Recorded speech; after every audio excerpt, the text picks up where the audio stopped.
People talk about awakenings all the time. What does it mean? What does to awaken mean? Sometimes I often ask, well, have you ever looked it up in the dictionary? Most of us know what awakening means. You go to bed at night, you go to sleep, and you wake up in the morning. So you awaken from sleep. When you look it up in the dictionary, it says to no longer sleep. That's the first definition. But if you trace the word and you realize that it came from two words, a and wake. A meaning not, to wake, death. It's to not be dead. That's what awaken really means. But then you say, well, what is not to be dead? But then, did Jesus not tell a living person who would come up to him and said, Master, I would like to follow you? And Jesus said, pick your stuff up and come with me. And the young man said, well, Master, I have to go bury my father. Then I can come. And Jesus said, no, come with me now. And the young man said, well, wait, I have to go bury my father. Can you not wait for me? And Jesus said to the young man, let the dead bury their own. Well, how can the dead bury their own? So yeah, I had to be talking about this man's relatives who were alive. So death doesn't mean what we think it does. So awake, not dead. But what does the word dead mean? That's the part of awakening that you have to understand. That's the cool part of it. So when you look up the word death, dead, died, to die, and you trace it to its ultimate root, it means severed. It means you're not severed. To not be severed means to be one with. So the awakening is simply addressing the unity. It's addressing, it is allowing the Christ within you to be born, which is simply saying and owning, I and the Father are one. That's the Christ. Now you are awakened. It isn't rocket science. There isn't all of this brouhaha that a person has to go through. It's the simple joining of you and God. It's allowing God to live you, and to you, and for you to live Him. That's awakened. So what does it mean?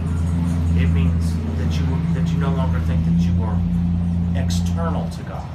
That you no longer think that you're somehow separate to God. You recognize that God is very much alive within you. That's awakening. That is the awakening. You don't poof off the planet into some other dimension just like Jesus. You can awaken here. That was his baptism. When he came up out of the water, and his cousin, John the Baptist, as we now know him, brought him up, and Jesus took his first breath, he was awakened because he knew the truth. That fast. I and the Father are one, is the way he said it. And all knowledge was returned. Now, for most of us, we can't handle the return of all knowledge that fast. So awakening is a process. But it starts with accepting what some people call the atonement, which just means at one-ment. I am at one with God. God and I share the same mind. We share the same spirit. We are one. That's the awakening. And there can be a process to it if that's what you choose. You don't have to. You can have it that fast. But most of us would be very scared to have it that fast because we still are attached to things of the world. And the fear, there would be a fear involved.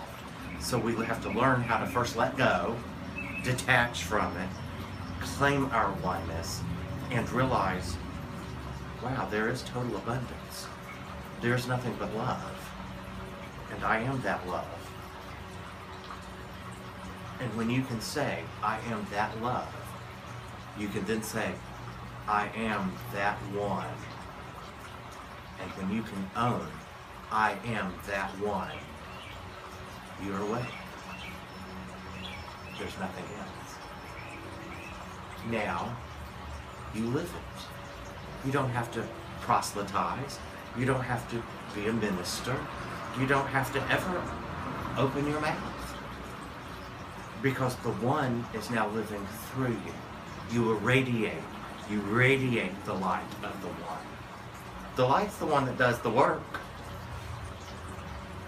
All I have to do is just provide the vehicle for the light to do the work. That's all. It's that simple. I think sometimes people make it this in-depth process. You have to go to a cave, stay there for 20 years, never speak to another person, meditate for for hours. There's nothing wrong with any of it. There is no right or wrong in how you choose to awaken. But it still comes down to, I accept the atonement. I accept my oneness. And when that happens, the door to eternity is opened. And now you're in both time and eternity. And you are joining with that which is all. And you become the all. You expand. And as you expand, the light within you grows brighter and brighter, such that one day you walk into a room, and before you ever enter the room, there will be people who say, Christ has come. Christ is here. And you will know that you're the awakened. You have awakened. For you have experienced the second coming of Christ. And you are that second coming. And you just simply live it, be it, own it, without doubt. That's certainty, not faith. Notice I haven't used the word faith at all, because faith, there's always a little doubt.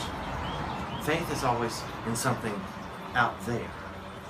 Certainty is a knowing within. And you just know what you are in truth. There is no doubt. There is no doubt. Will you still make mistakes and will you still be tempted? Of course you will be. You're in the third dimension. But when you're tempted, just as Jesus was, you will not give into the temptations because you now value the treasures of love, joy, happiness, instead of the temptations of what you think the world can give. For no longer can the world give you what you now know you own. You're going to trade that in? You're going to trade that back? Of course not. That's when you can say, I'm awake. That's it.